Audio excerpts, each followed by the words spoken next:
I think Joe Budden needs to have personal armed security with him at any given time. Joe's not going to do that. On the Adam and Wack Show podcast, Wack100 and Adam22 discuss their opinions on the Joe Budden and 50 Cent feud. Welcome back, it's your host Nancy Brown. If you are new here, make sure you have subscribed to our YouTube channel. I think Joe is like on whatever. It's going to be what it's going to be. Joe should have security. Should, but he's not because he's Joe.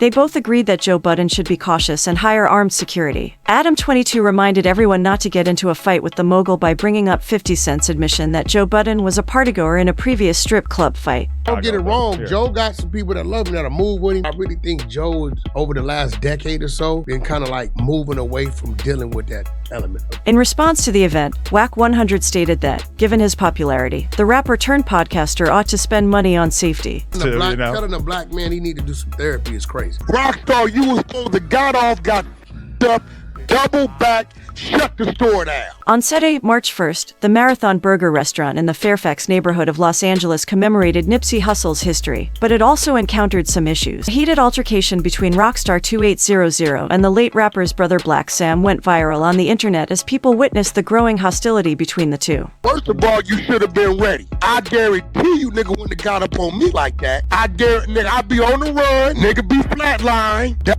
to be closed down, aired out immediately. When Wack100 called Rockstar about this online, he appeared to initiate the conversation and ask why, if there was a problem, things didn't progress further. That's real life, Rockstar. So do you admit you got marked out? All things considered, Rockstar dismissed these remarks, claiming that Wack is ignorant and just enjoys talking garbage. Nevertheless, Wack100 has before been on Rockstar 2800. Later that night, Rockstar 2800 posted on Instagram, "Damn, all Anna wanted was a burger." Marathon Burger's big launch coincides with Black Sam's preparations to release a postmortem record with Nipsey Hussle and Bino Rideox. Sam spoke about the project strategy last week in an interview with Power 106 Los Angeles. If Hussle didn't actually do the verse or work with the person or kind of like put together the blueprint for the project, we not doing it, Sam explained. He did something with Bino and there's a new project that we're about to release. This was a project that he had with Bino that was pretty much like 80% finished. So, the team kind of came and got some unreleased verses and music that he had done with Bino, and just tightened it up. It sounds amazing. It should be coming out around this summer. The team is real excited. We just finished going over all the stuff for the last 3 weeks with everybody. Spit fire at the devil while the angels sang, the flow changed, but with his new single Clouds, J. Cole just won over a lot of fans, but it seems that Freddie Gibbs is tired of hearing it all. Soon after the song's release on Cole's algorithm blog, he tweeted a yawn emoji, which fans assumed was a reaction to the cut. Then, when the Indiana MC purportedly took to his purported Instagram burner account, followers' speculations intensified even further. At Younlidiance, NSB rapping about how they kill rappers and kill their careers and blah blah blah. But he backing out or rap beefs, he allegedly wrote via an IG story. Will they go at it in the booth? Let's avoid getting ahead of ourselves, though. Naturally, you should be skeptical about this as it comes from a purported Instagram burner account, and neither J. Cole nor Freddie Gibbs have made any direct comments. Although Freddie had previously complimented the Dreamville CEO, it appears that Cole's apologies after the rap feud between Drake and Kendrick Lamar offended him. Again, though, don't get too enthusiastic until we hear direct shots on Wax. Actually, it's highly likely that Freddie Gibbs will target another member of the Big Three before going for J. Cole. Regarding Drake, Freddie said that he and Party Next Door had stolen his style for their joint album, Some Sexy Songs for You. With cartoon rabbits holding money signs, Drake and Party unveiled the track list on the back cover art of their Valentine's Day release, Some Sexy Songs for You, on Thursday. The Grammy-nominated rapper agreed with the bunny rip-off as fans instantly compared it to Freddie's LP. Soulja Boy, who has been making fun of Drake for months, was also called out by Freddie. With his historic Super Bowl performance on Sunday, Kendrick Lamar appeared to have put an end to his rap feud with Drake, and by Friday, Drizzy might be starting a new one with Freddie. Gibbs has been using rabbit branding on record covers and apparel for a number of years. Freddie distributed casino-style rabbit SSS posters across the nation for the Soul Sold Separately campaign. Play with me. He stole that from Freddie Gibbs. Additionally, Drake's OVO label at the time, Warner Records, published the album.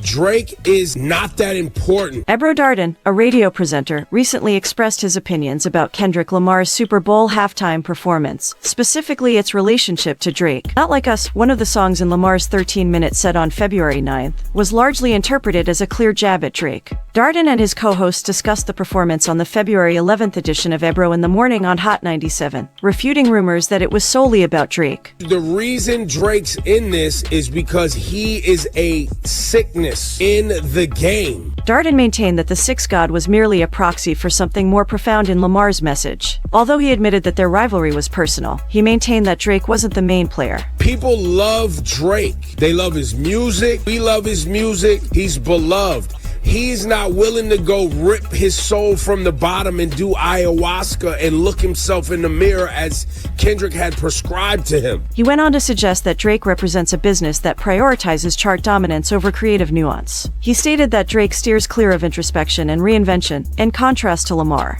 No, but it's about what the game does to someone who's trying to dominate it. Lamar's set also addressed more general issues, like his racial dynamics in America, according to co-host Peter Rosenberg. Darden concurred, highlighting Lamar's performance's nuanced connotations. He noted that Lamar has stayed true to his own artistic vision, whereas Drake's career has been based on modifying his approach to retain mainstream success. Drake's focus has always been money, chart dominance, and incorporating different styles into his own, Darden said. That strategy worked, but it came at a cost. Meanwhile, Kendrick paid a price for staying true to his path. Drake's transition from a bucolic adolescent to someone presenting a street-hardened character was described by Darden, who contrasted their artistic approaches. He went from being a kid living with his mom to having mob ties and bullet holes in his sweatshirt, he said. Kendrick, on the other hand, stayed grounded in his origins and what truly matters to him. His comments highlighted a basic difference between two of the biggest names in hip-hop. One is dedicated to authenticity, while the other prioritizes commercial appeal.